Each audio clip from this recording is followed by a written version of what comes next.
Thank you for joining our webinar called The Future of Food Service is Flexibility. With flexibility comes opportunity.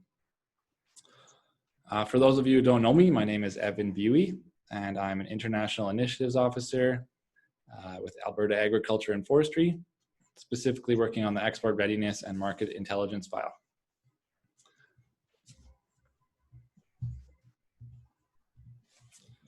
Before we move into our feature presentation, I just want to give a quick snapshot here of our programs and services and how we support Alberta agriculture companies. So I'm part of the International Market Development team, and we specialize in supporting Alberta agriculture, food and beverage companies export to international markets. We help to facilitate export workshops and training sessions such as today's, as well as generate market intelligence. We actually subscribe to a couple of different databases, and you can find a wealth of information on there for products in relation to trends, price competitiveness, competitors, and more. So on my next slide, I'll actually highlight this service a bit further, but to finish off here, we also monitor market access issues and help companies navigate free trade agreements. Our team is present at major agricultural trade shows around the world. We build a strong Alberta presence by procuring a pavilion for our clients, oftentimes partnering with other Canadian provinces to leverage the Canada brand. Typically, we try to add more value to these missions by coordinating additional programming around a trade show, which may include things like B2B meetings, market overviews, and sport tours. The government Alberta has 12 international offices abroad and counting, with dedicated ag officers at a number of them. We also work closely with the federal government through the Trade Commissioner Service to tap into their expertise, networks, and buyer connections to help companies enter those markets. So if you're looking for more information, please feel free to reach out. My contact information is there on the slide.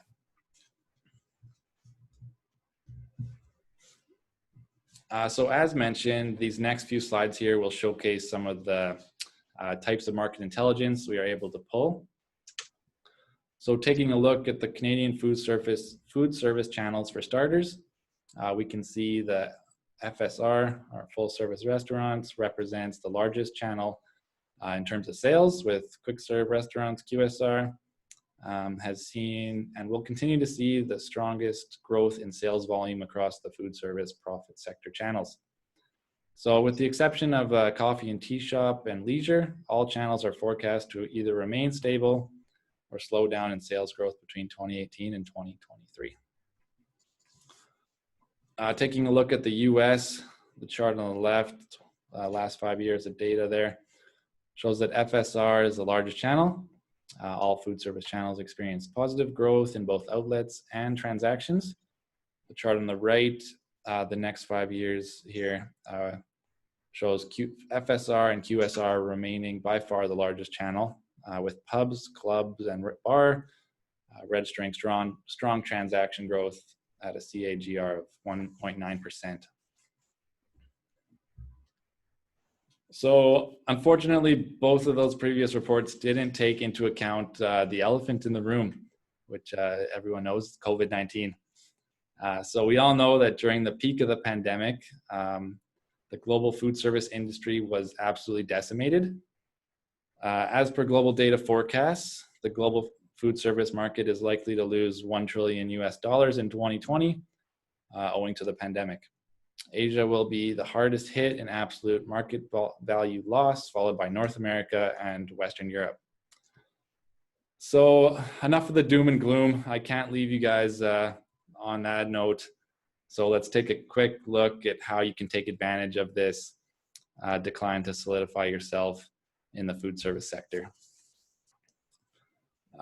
Those businesses that can respond and modify their business models for the new post-crisis world will definitely succeed. According to Statistics Canada, sales for food services and drinking places rose for the third month in a row in July. So just taking a look at some of the opportunities here, the first one being food safety first mentality. Consumers are developing a dramatically heightened sense of what they view as safe food handling practices and an increasing desire to know where their food came from, how it was grown, raised, and processed. So as Canadians, our products have a reputation for having world-class food safety practices. So this is great news for us. Increased domestic and local sourcing. Another opportunity is an increase in the local and domestic sourcing and a move to less dependency on foreign sources that are now perceived to be riskier. This is great news for the domestic suppliers, but they must ensure their portfolios and capabilities can meet the expectations of operators. Fewer SKUs in the restaurant. Moving forward, we can expect operators will seek to do more with less and work with fewer high quality SKUs that can be developed into multiple menu items. Number 4, new product investment in ready to use, low labor, partially cooked, ready to assemble food options. Given the increasing cost of labor, operators were already moving to lower labor solutions such as buying further assembled menu items, heat and serve products, and more. The current situation has only increased consumer focus on the kitchen operation, food handling procedures, and restaurant sanitation. Additionally, chains will be open to a higher level of collaborative innovation with suppliers to develop and test new game-changing solutions and technology. Operator expectations are going to change, and manufacturers must adopt a solution-oriented mindset. As teams become leaner, time will become a major factor as operators begin to wear multiple hats. They will look to suppliers to make up the difference. And the last one here, looking forward, operators will move to fewer, stronger supplier relationships. Manufacturers with the willingness and capability to align their top accounts will see greater access, loyalty, and growth opportunities. Joint business planning and collaboration will become more important as operators will value relationships and commitment more than ever. So in times of rapid and drastic change, those who are quick to adjust will lead the way for the industry to follow. It's important to look to the future to determine the best course of action moving forward, and I'm sure our feature presenter will discuss this in greater detail. So lastly from me, I just want to highlight the CAP programs that apply to international market development and export readiness. So these aren't administered through my section by any means, but another department. Emerging opportunities, products to market, and value-added products to market. Just want to point out some of the eligible activities for grants 2 and 3 on the slide that relate to today's topic include label and package development, export preparation and planning, so your export plan, and market development. In addition to these 2 grants, they can also help offset the cost of purchasing equipment, third-party expenses for market research, conference fees, as well as travel-related costs. So unfortunately, these are closed right now, but I do encourage you to sign up for program notifications at the CAP website, noted there at the bottom of the slide. Okay, so that's enough out of me. I'd like now introduce our presenter, Ron Lewis with Trajectory.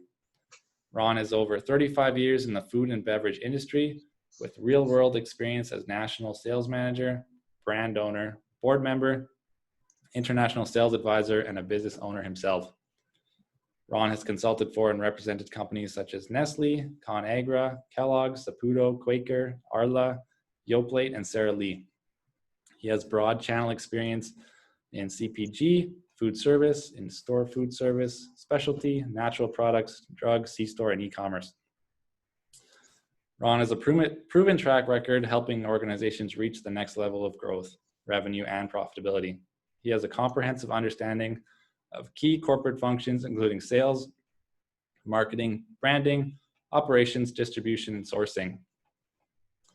Ron is currently consulting as a co-packing director for multiple firms, as well as working with brands to secure co-packers for their own production needs. So with that, Ron, I'll pass it on over to you. Thank you, Evan. Appreciate that. Today, we're going to walk through a number of subjects. So here's kind of the things on the agenda that we've got. We're going to talk a little bit quickly. Evan did a great job of talking about we know there's issues as a result of COVID. It's huge. So we're going to talk about COVID and its impact. We're going to talk about changes in the landscape of the food service segment. We're going to look at some positive signs that are coming out right now. And then we're going to talk about from where we are, where do we go from here?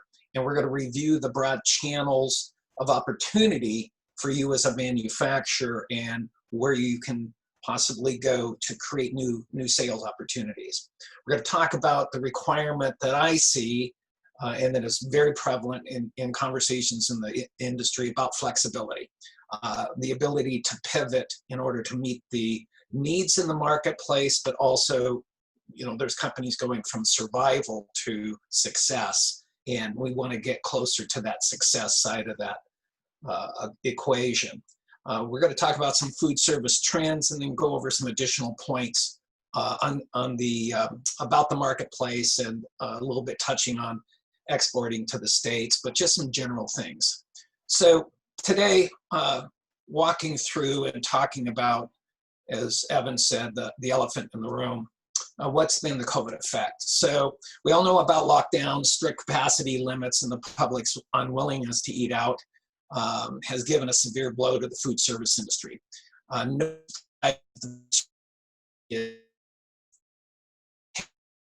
of the entire economy.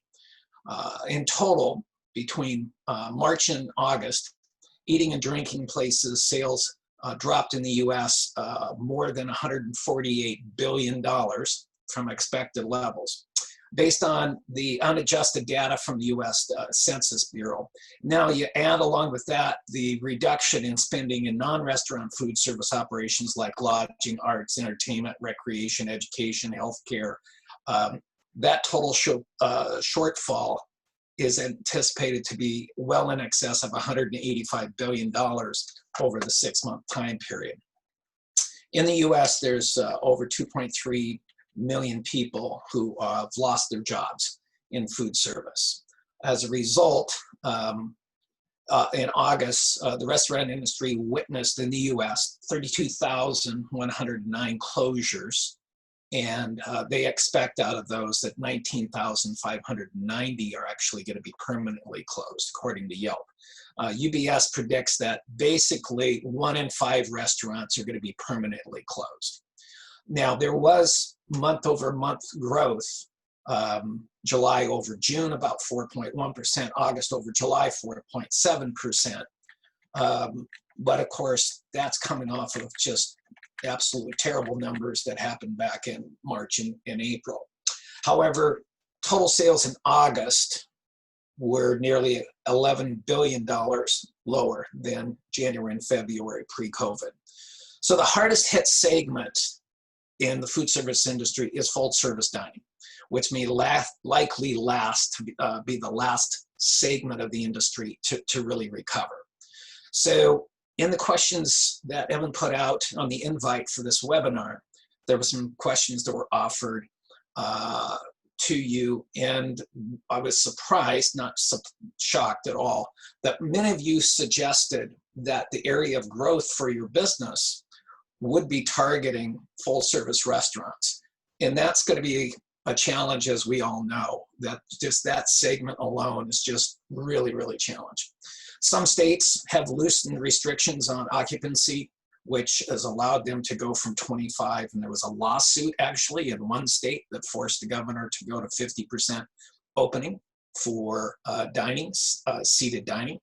But with the colder weather that's coming on now, and you're certainly going to see in Alberta, the outdoor patio dining is going to be reduced dramatically, which was one of the areas that we've seen over the last 3 months of opening because of the open air concept and being a little bit more safe with COVID. There are some writers that don't expect the hotel and resort industry to actually get back to 2019 levels until 2024.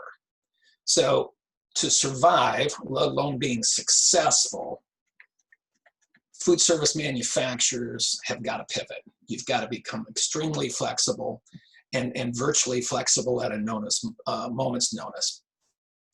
For Canada, on August 31st, Forbes magazine put out an article that was titled 60% of Canadian restaurants will close in the next 3 months due to COVID.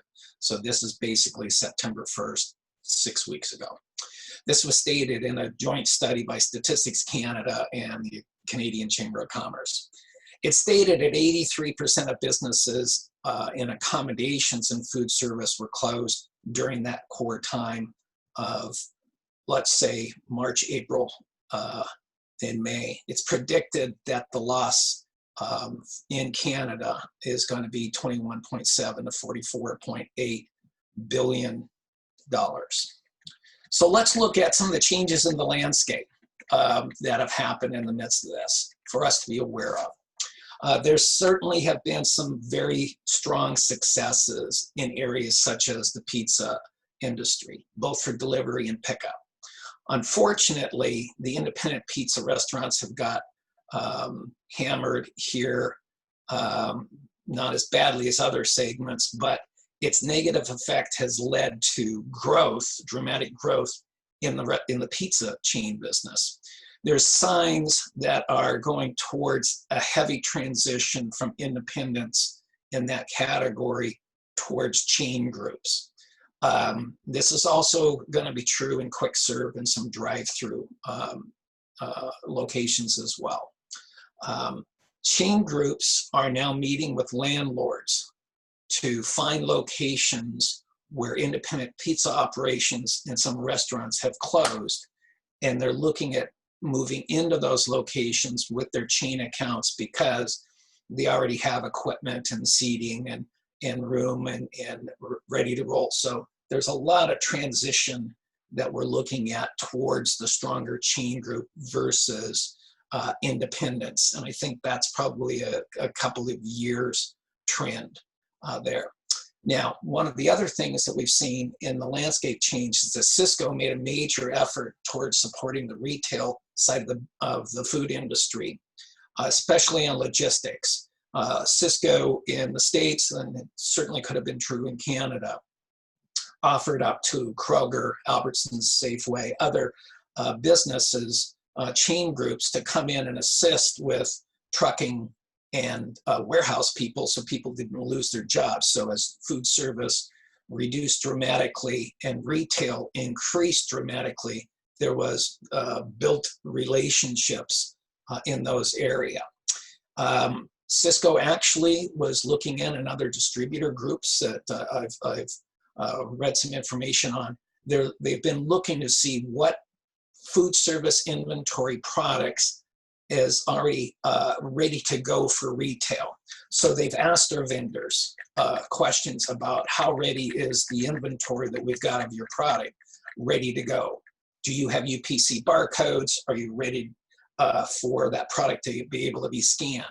They've looked at packaging sizes, and they're looking to see what can be done in order to get into retail with their existing inventory, if at all possible. There is a chance that food service distributors could play a longer term role in retail as the restaurant industry kind of balances out over the next couple of years. Look for your major food service distributors to potentially be players in distribution and retail.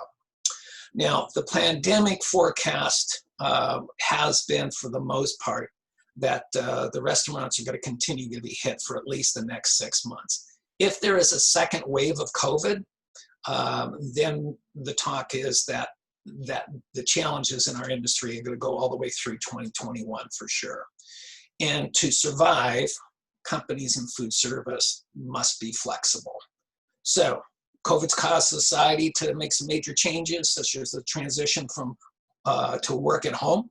It's a strong belief that up to 30% of companies and workers may permanently transition to home officing. That's going to affect restaurants in urban areas where employees bought lunch, went for coffee, and stayed around for gatherings after work. So those are some of the things that we know. And there's more that, of course, you've read and you've seen. What are some of the positive signs? Hey, great things that have happened for a lot of restaurants with delivery. Uber, DoorDash, and other delivery services have allowed some staff at least to stay on, mostly in the kitchen and some service areas. So that's been a very strong area. Ghost kitchens are springing up, where restaurants are only putting on staff in the back of the house only, and they're preparing meals that are 100% pickup or 100% delivery with no seating whatsoever. So the category that's becoming popular is called ghost kitchens. Airline travel's increased. Activity in the airports and airport restaurants is increasing, with no or limited, if at all, service within the plane, on board plane. People are grabbing things at the airport to take on board. So that's another area that's seeing some growth. Convenience store sales have been strong. So in C-stores, when you get in that category, a lot of that is prepackaged grab-and-go foods as well as hot foods out of the hot case of the C-stores. That area has been very strong. The NFL football league, it's opened up some of the stadiums. It's all state by state. Governors are allowing a certain amount of things to happen. I've seen some information where it's like average 15% occupancy is what the NFL is kind of looking at this point. Movie theaters are opening back up on reduced occupancy levels. Destination locations are slowly opening up. We read here almost daily about what's going on at Disney World with the various things happening there. But one great thing that's happened in this last week is that the state of Hawaii is opening up to having people come in. If you have your documentation that you've had a COVID test within 72 hours of your flight. So that's always a little bit transitional. So the restaurant industry is made up of thousands and thousands of entrepreneurs. And entrepreneurs are the ones who always find a way to take on a challenge and grab a business and make it happen. So I think we're going to see, coming out of COVID, the success is going to be entrepreneurs stepping up and making it happen, along with the strength of what's going on in the chain industry. So where do we go from here? As the pandemic has progressed from a business standpoint, it's becoming apparent that those who will survive will be those who have been flexible, nimble, ready to change at a moment's notice, ready to pivot and anticipate customers' needs like never before. That was from Food Management Magazine.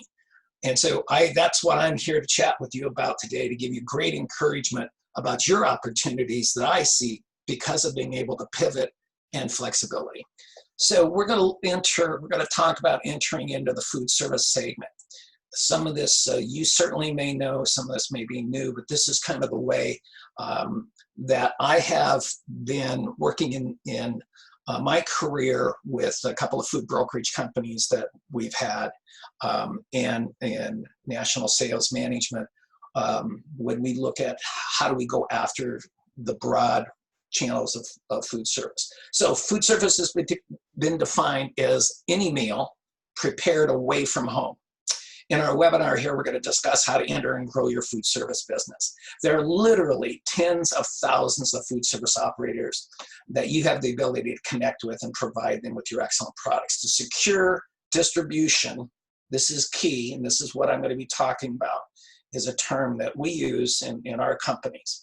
And you need to go secure what are called LLOs. An LLO is a large leverage operator. A large operator who, when secured, they've got the volume and the influence to force a distributor to bring a product into stock and to supply your products and make available then to a broader community. So we're going to take a look right now at some of the key segments and LLOs and the food service companies we'll look at. So Evan, we're going to pop up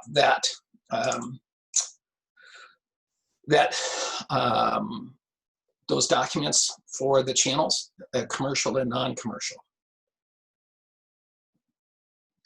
So there's two segments that I look at of areas that are LLOs, categories and channels in the industry to go after. The first one under commercial is your classic independent restaurant, your restaurant chains, your national chains, quick serve restaurants, bars, nightclubs. This is food trucks, street vendors, casinos. So, and this is also your freestanding delis and bakeries and shops. So the restaurant industry, obviously, is a way to go.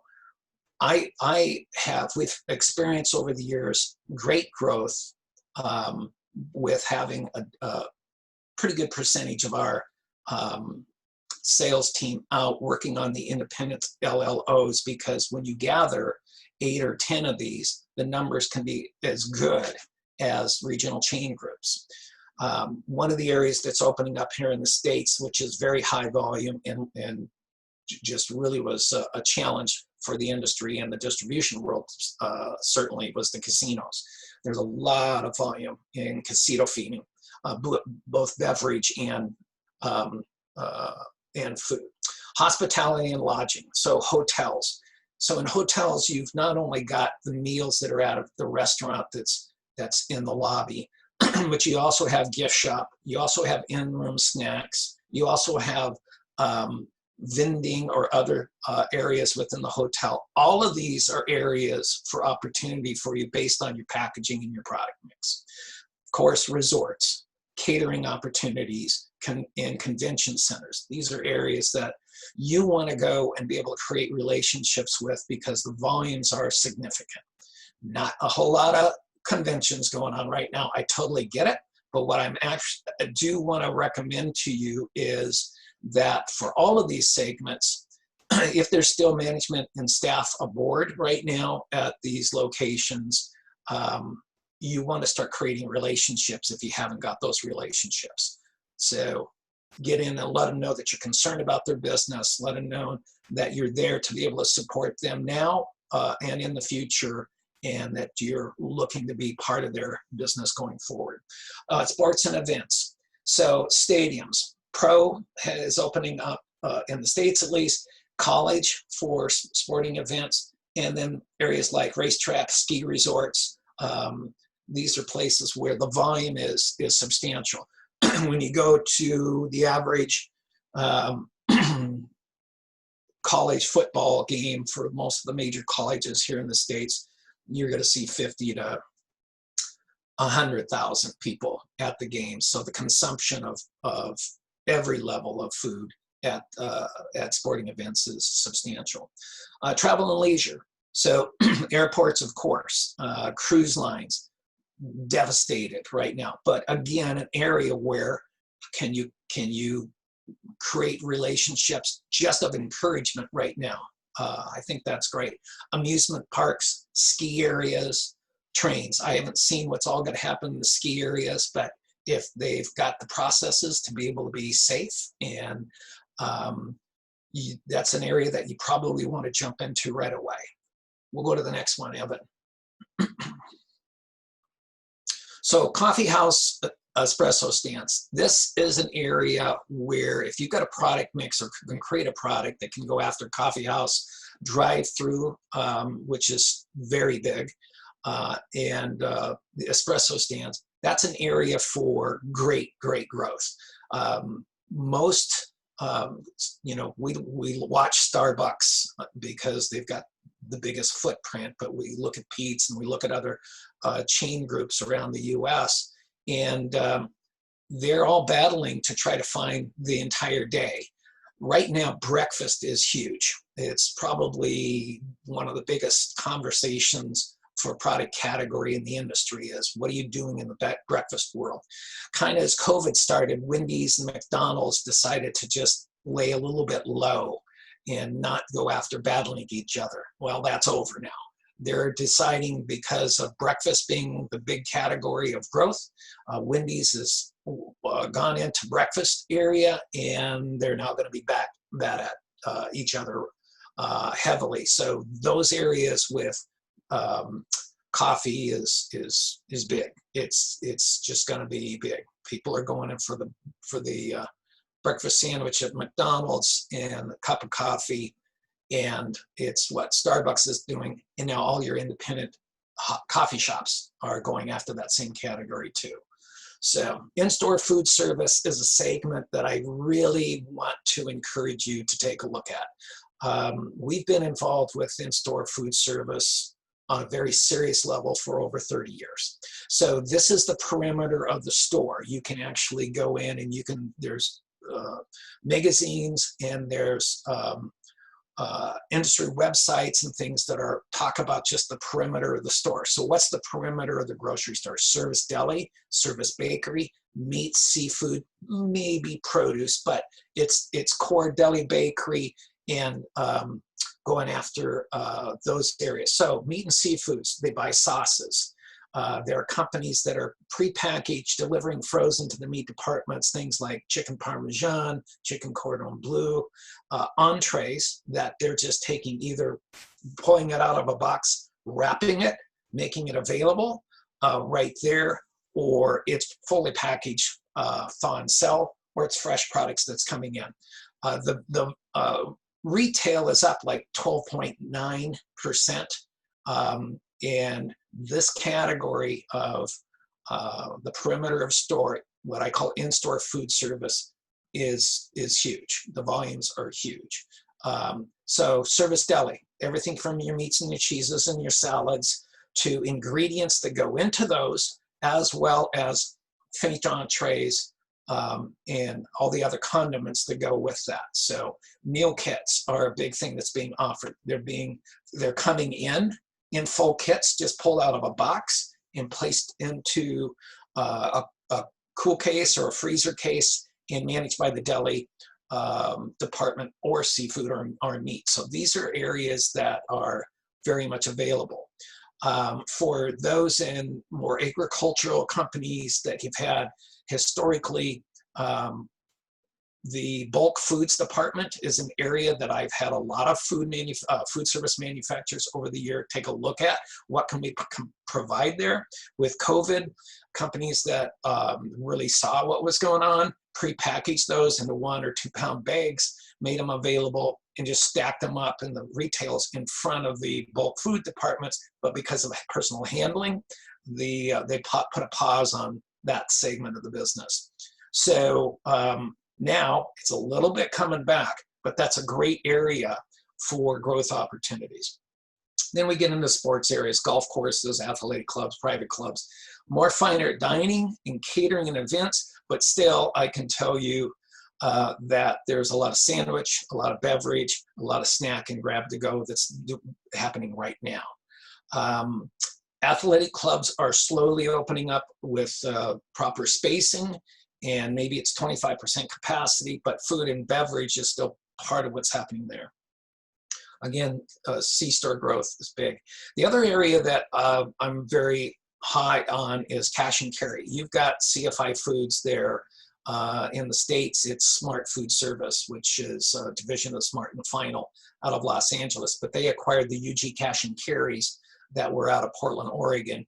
The volume is immense, and independents and small restaurateurs every day are showing up at the cash and carries. That's a huge area for you to take a look at as cash and carry business. So that's where the food trucks are going. That's where the street vendors are going.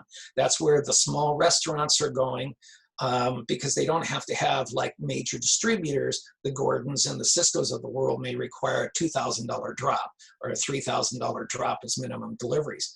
Walk over to the cash and carry, and for $100 you pick up what you need. So those are areas that I would be very enthusiastic about. We've got in the US Restaurant Depot and other areas, businesses like that. So that's an area that I've seen. I've also seen businesses create their own cash and carry opportunities, whether it's under their brand or they've created a new brand or a new business, and they're just making their products available, not under their manufacturing brand, but under another brand or banner, and making products available to the public and to the food trucks and people who just would come in. So another opportunity. So let's go to non-commercial, Alan. So now business and industry, B&I, these are management companies that for the most part manage what goes on at corporate headquarters, or whether it's offices or manufacturing facilities. So Boeing, Apple, Google, Ford Motors, GM, wherever these large manufacturing facilities are, I don't care what they're manufacturing, where there's a lot of people, there's some kind of food service operation that's involved. And it's all the way down to maybe just being vending, but that's something that can happen. in an area. So great area for opportunities and big volume. An example here, Microsoft's corporate headquarters has 25,000 people now, maybe 10, 12, but get out of COVID, it's going to have 20, 25,000 people there every day. So they have one area with 13 different cafes that's in it, and people can go in and get their choice of whatever they want to have. There's going to be that's going to transition to a lot of people doing pickup, grab and go, and take home, even in B&I operations. College and universities are an area where, you know, right now, if you're not focused on college and universities, do, because you've got anywhere from 5,000, 2,000 to 45,000 students, plus faculty and staff, and it's an area to go after. I listed here NACUFS, N-A-C-U-F-S. It is the National Association of College and University Food Service. It's an organization that helps the food service directors in these areas. They are college and university right now. It's kind of like tomorrow we could have a webinar and we can talk about 10 new things that we learned today. You know, so today Penn State closes one of their major food vending lines. I'm sorry, one of the main food service areas for students. So they closed it down. There wasn't enough students going. So Notre Dame opens up one. Other schools are transitioning to producing in the back of the kitchen, and it's all grab and go that's ordered by the students. A lot of opportunities there even now, but in the future, huge opportunities. NACUFS, you guys are in Alberta. By the way, it's closer for you to ship to Los Angeles than it is to ship to Toronto. By the way, for Calgary and Edmonton, it's closer to ship to Seattle, Portland, San Francisco, Los Angeles, and San Diego than it is to Toronto. There are a lot of positive things about you doing this. One, you don't have to drive over the Rockies where there's problems all the time with 4 to 6 months out of the year with potential driving issues for logistic problems. Same thing that happens in the States. It's further to ship from Chicago to Los Angeles than it is Calgary or Edmonton. Buyers want shorter lead times, lower inventory requirement levels. They want product on time. You guys are closer than they are. Just encouraging you to take a look at the entire Western market. Maybe you'll see some stuff here, but there's, you know, the 13 Western states, which is kind of a region in the United States, 80 million people in the 13 Western states, a few more than in the nation of Canada. So very good opportunities. Healthcare is another absolutely strong area because you have to look at it. So it's hospitals, long-term care, senior living, and then it's for patient, staff, and visitor feeding. So yeah, it's a little challenging right now. It's a little different. We've had to be within our family on health things. We've been down at hospitals multiple times, in the doctor's offices, but at the hospital, cafeterias are still open. They just do things a little bit different than they have done. Of course, patient feeding is big. Again, it's you taking your product mix and producing it specifically for the needs of an operator. K through 12, there's just still a lot of things that are those schools are, private schools are open, private schools have got lunch going on. Public schools are a mix all over the place depending on what area you're in. But right now, one of the biggest things that's happening is that parents are finding ways to for kids to take lunch to school. If you're helping to assist with a meal kit program for lunch, awesome. So, all right, next one, Evan. So daycare, I just want to tell you that there's thousands upon thousands of kids in daycares, and I've worked with a BC company in the past that has an allergen-friendly snacks that we targeted daycare in because that's an area where no nuts, and you take the top 11, they didn't have the top 11 allergens in their granola bars and oatmeals and other items that they have. Great. Prison system, it's pretty large, especially in the States, and what I'm telling you is halal is important. products now coming into prison system have to be halal approved. So if you've got products that are, I'd consider that segment. Vending is huge, and it's just going to grow. Shelf-stable, refrigerated, and frozen products. Camps, maybe not this summer, this last summer, but next summer as you get into it. So there's summer camps and locations there. Firefighting is a big category, and there's businesses that manage all food service for firefighting. And this summer we've been thousands and thousands of opportunities for serving meals for firefighters. Ferry systems, of course, and then military. U.S. military is going to be U.S. companies for the most part, but you've got some opportunities there. So I'm going to jump pretty quickly, and that's your LLOs. Those are all your categories for LLOs of where you want to go. I'm going to jump here, Evan, into a couple of pages that I want to talk to you about, and this is your flexibility. So here's some things I want to talk to you about on pivoting for growth. I'm going to encourage you to very strongly consider this. I would encourage you to go work with your management team, your R&D department, your equipment suppliers, your packaging suppliers, and I would identify all potential, all ALL capitalized, all potential products that could be produced off of your existing equipment and off of your existing production line. So your packaging companies know what other companies are doing. So your packaging company is going to say, yes, you've got,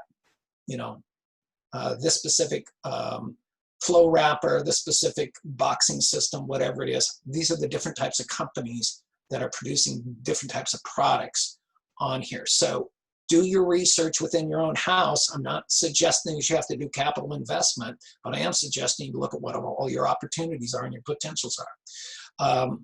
I strongly suggest looking at what retail products that you can produce. I think we're towards closer to the front end of the pandemic than the back end of it. So I encourage you strongly to take a look at this area where there's just huge growth. So CPG, consumer packaged goods, as well as in-store food service for the perimeter of the store. What are the products that you currently have or easily could produce that work strongly for the perimeter of the store? What products do you make or could make that provide the highest profit levels? So look at what you're doing right now to see what your highest profit levels are, and you may have to be doing some SKU rationalization. I say that, I'm though still encouraging to find out what are all the opportunities are for you to produce something. If you find out that you can produce something uniquely that you're not producing now, go talk to some key buyers at some volume locations and say, would you be open to me producing this for you? Well, great. We're all here to make money. It's great to make friends, but we also are here to make some money. What products are your highest profit levels? There's a food manufacturer. I am going to comment at CPG, consumer packaged goods, but there's a food manufacturer that was providing UNFI over 100 SKUs of product at the beginning of the pandemic that brought down their SKUs to 6. And they filled every order for those 6, and their sales and their profits are up. So you also have to take a look at what you're doing and focus on areas, not just products, but areas in your production facilities that are highest level of profitability. I would look at the opportunity to co-pack for another brand and then also for private labeling. I think you have to be flexible, and you have to look at pivoting to areas where you can not just succeed, but where you can flourish. And we're ways away from that. But let's get beyond where we are now with new ideas and opportunities. The private label opportunities, custom formulations. Do you have products that could work as an ingredient for another manufacturer or as part of a meal kit? So, you manufacture honey, and you've got honey in all sorts of different areas. Can that be an ingredient for another manufacturer who's producing something for somebody else? Just find out new ways to create new opportunities. And then trends. Let's jump into some of the trends. Manufacturers need to be aware of the trends that are going on in the industry right now. Okay. Packaging requirements at all levels, including point-of-sale material manufacturing, everything that you're doing, you need to consider what's going on with sustainability, compostable, versus just disposable, recyclable, environmentally friendly. People are going to look at your company now different than they ever looked at it. They want to know, are you treating your employees well? Are you a friendly supplier? Are you a good neighbor within the community you're in? Do you produce products that are packaging is not just one single use? What are you doing? So innovative packaging that limits the amount of plastic is going to be critical going forward, and you have to get serious about it. Communicating food safety on what you're doing now is critical. So you have to be able to communicate to the trade, to the industry, what you're doing. So other trends. So multicultural dishes. So ethnic foods are still huge. Breakfast is very, very strong and important right now. Healthier products for kids, food allergens, plant-based products growing dramatically, healthy fruit, vegetable, all these things are huge. So those are areas and trends that you want to get out there. They're also going to want to know about what you're doing in today's world about diversity of ownership and leadership within your company. And I think it's important for every company to have that discussion internally to talk about where you are. So I'm going to take that information, and I'm looking at potentially jumping into some questions as well, Evan. If that makes sense right now, we can absolutely jump into those.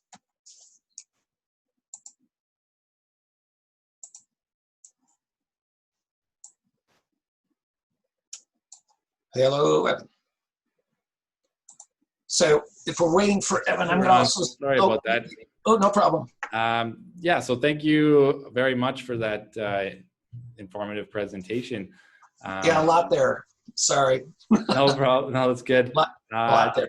I just wanted to encourage our listeners to reach out to you if they have any other would like further information, and I'll share your email address in the follow-up email with Yep. I guess before we get into questions though, I guess, and to allow even our participants to think of some questions, I just want to point out this proposed mission related to the food service industry taking place in Toronto. The trade show itself is from May 10th to 12th, 2021. It's the RC show presented by Restaurants Canada. This is the must-see hospitality event of the year. For those of you who are unaware, in 2020, the RC show brought together over 20,000 hospitality professionals, restaurateurs, buyers, and industry influencers, with 83% of attendees making or influencing purchasing decisions. They had over 1,100 exhibitors, 700 plus brands, 8 pavilions, 9 stages, and 25 countries participate. So the proposed plan depended on COVID-19, of course, and a number of other things, will be to organize a delegation of Alberta companies interested in entering or growing their food service presence in Canada to attend the RC show. We'll provide booth space for companies to exhibit their products to buyers, but we'll also welcome companies to join to walk the show to gather leads that way. An educational program will be added on in Minneapolis, where in collaboration with the Trade Commissioner Service, we'll organize market overviews, seminars, store tours, and more. Companies are welcome to participate in both streams of the program or either one independently.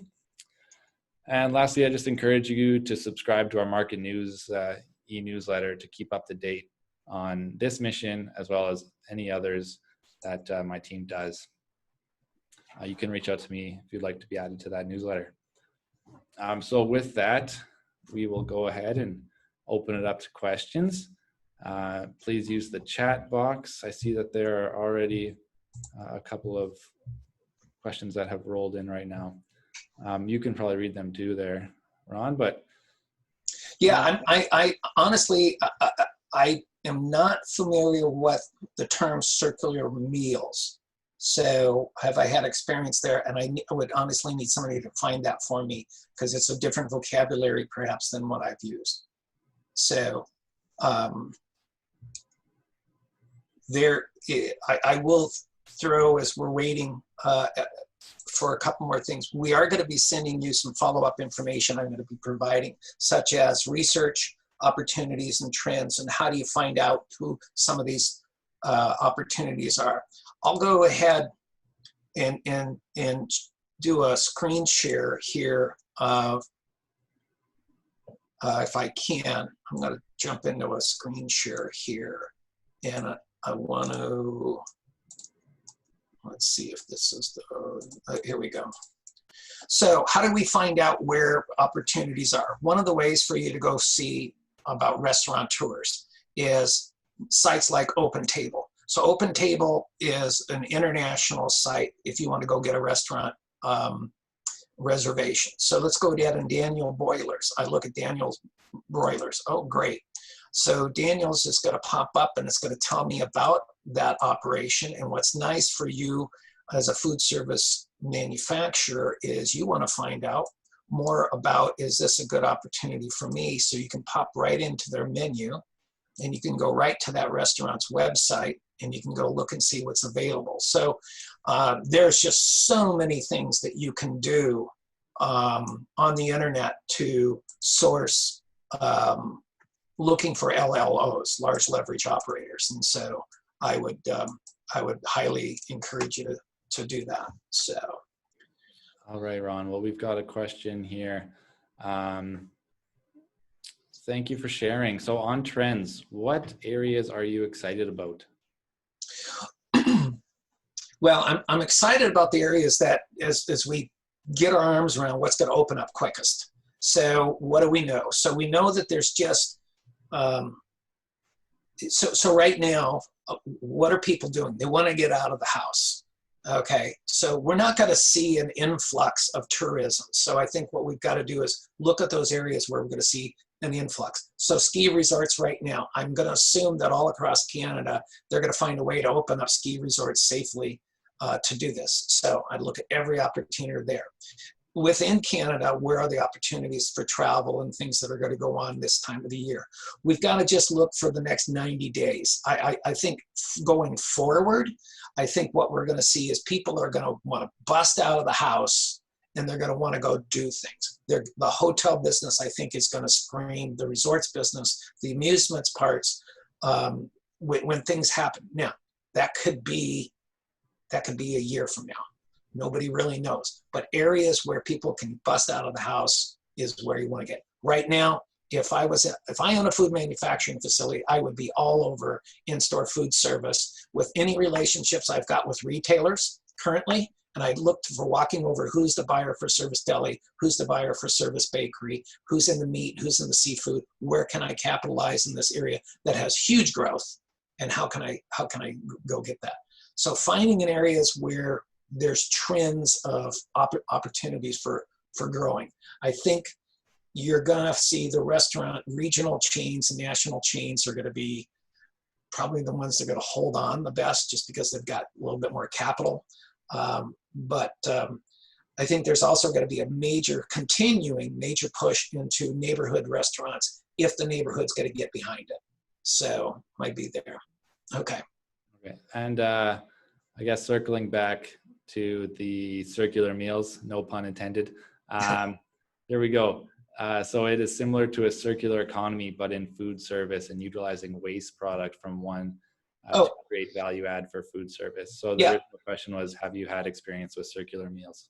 No, I haven't had experience, but I'm very much aware of it, where there's organizations that are out there that are looking for, it started with fruits and vegetables and in the produce world of how do we go out because there's so much waste in there. So how do we transition waste that's happening from whether it's manufacturing and you've got the end pieces or you've got whatever, how can we transition and not have so much waste into the manufacturing area? So I got to believe that there are, organizations like Alberta Beef who would love to figure out a source for trim pieces to go to. So that's, that's one of the things. But yeah, I've heard about it, but it certainly can be an area for, I think what you're talking about here is something that the consumer's going to want, the public's going to want. They want to find ways for less food waste.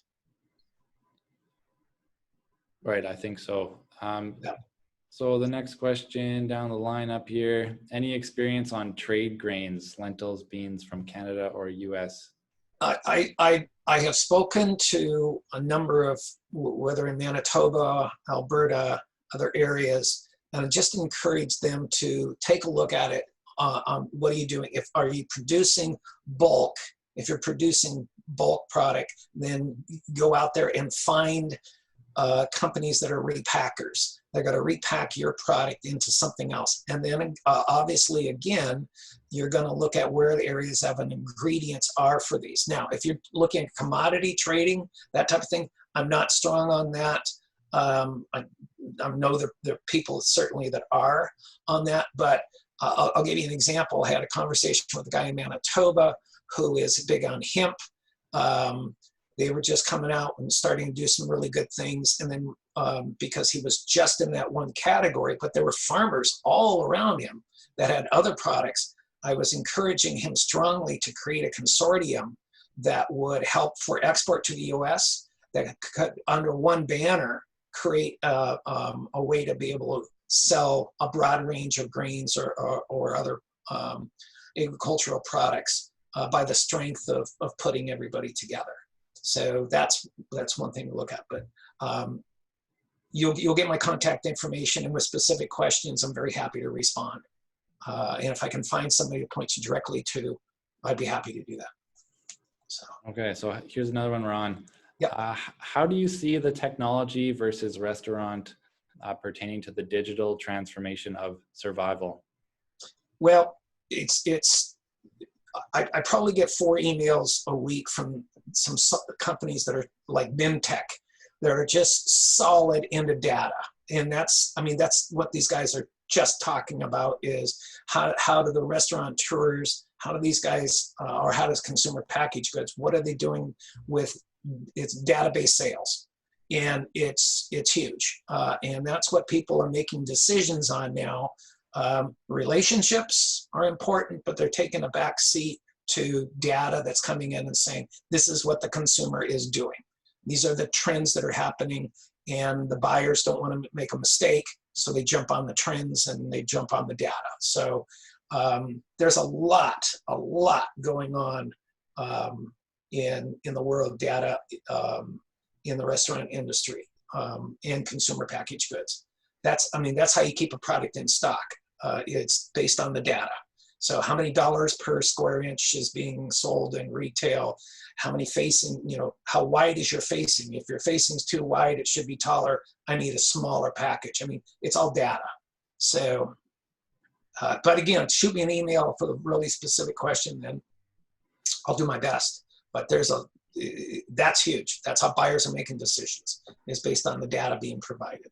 Mm-hmm. So Ron, a question kind of on halal here. Yeah. Can you elaborate a little bit about halal food demand and how to get into segments like the prison system? Well, I think, that's something that you just take a look at so for me, this is what we produce, and it's halal. So it's kind of, I put it in, there are some businesses that everything that they do, restaurateurs, ethnic restaurants, that pretty much everything we're going to do, or everything we're going to do, is halal approved. So you can do, it's data again, you can do research for halal restaurants or halal products on menus.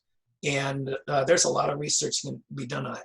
For the prison system, what has happened is that the governments have recognized that for religious requirements, certain foods need to be made available. And so it's mandatory. And so, it's finding out, for you, it could be the Washington State, Oregon State Penitential, the system, contacting the food service directors, and it's just doing some work, some legwork, and picking up the phone, calling them and saying, here's my product mix, this is what I produce, and it's all halal approved. But first you got to be making something that people want to eat, plus it's halal. So there's the advantage. I hope that helps. But again, shoot me a note if it doesn't. Okay. So 2 more questions here. Sorry, everyone, if we're going over. No problem at all.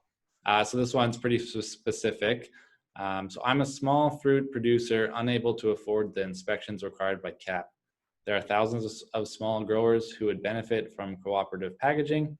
How can small growers, small fruit, offset this cost that is a prerequisite of LLOs? Well,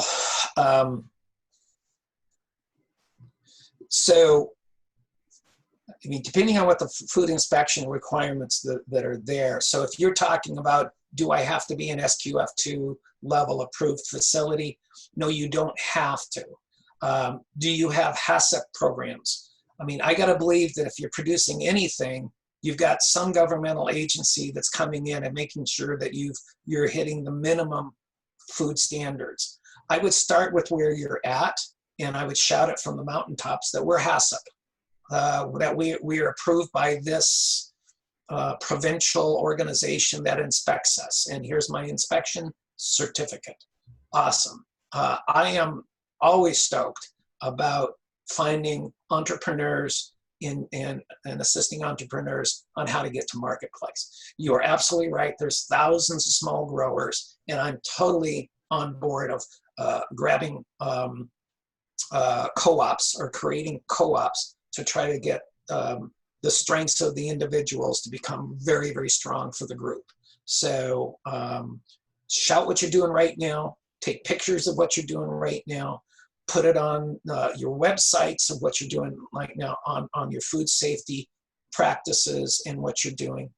And make that as important as your product, because that's what the consumer's looking for now. But yeah, there's opportunities, but you're going to have 1 or 2 people lead the way. Somebody's going to have to go in and say, okay, I'm going to be the flag bearer, and I'm going to be the small fruit grower that's going to take on this. And then what other companies have done, just being real honest with you, is they've all got together and everybody's agreed. It's kind of what the dairy industry does. You add 5 cents per pound to your sale price. Everybody commits to 5 cents for every pound of what you're doing. That money goes into the pot. That pot helps the co-op. And so whatever the number is, 10 cents, $1.50, I mean, whatever the number is, put some monies in together, but all these co-ops dedicating X amount of cents per unit or pound to go towards building this co-op together. It's doable. It's just a lot of work. Okay. And I'll connect with Wendy there, and sure, if there's any food safety or other grants that she might be able to tap into, yep, even as a small business there. So the last question currently in the chat box here: how does a startup plant-based meat and dairy analog company get into food service and displace the tech companies that already have a foothold? How does a small plant-based meat and dairy